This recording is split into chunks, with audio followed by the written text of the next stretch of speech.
120 secondes de tech vous est présenté par Mon Carnet. C'est l'édition du vendredi 13 septembre. OpenAI a lancé une nouvelle version de son célèbre modèle de langage ChatGPT, désormais basé sur la technologie OpenAI O1. Cette nouvelle mouture est capable de raisonner à travers des tâches complexes, notamment en mathématiques, en codage et en sciences. Et contrairement aux versions précédentes, ce modèle prend un peu plus de temps pour fournir ses réponses, mais cela améliore nettement ses performances. Malgré ces avancées, cette version reste en développement et n'est pas encore totalement infaillible, particulièrement dans des situations réelles. Une avancée prometteuse, mais encore en rodage. Hypertech Cloud, une entreprise bien connue dans l'hébergement en ligne, annonce une expansion massive de son infrastructure. D'ici 2025, elle prévoit de déployer jusqu'à 100 000 GPU pour répondre à la demande croissante en intelligence artificielle en Amérique du Nord. Des centres de données seront notamment implantés au Québec et en Ontario. Ce projet colossal, qui pourrait atteindre un investissement de 6 milliards de dollars, renforce la position du Canada en tant que leader mondial de l'IA.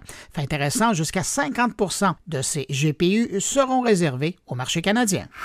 Le géant du jouet Hasbro a récemment révélé qu'il utilise déjà l'intelligence artificielle dans le développement de jeux comme Donjons et Dragons.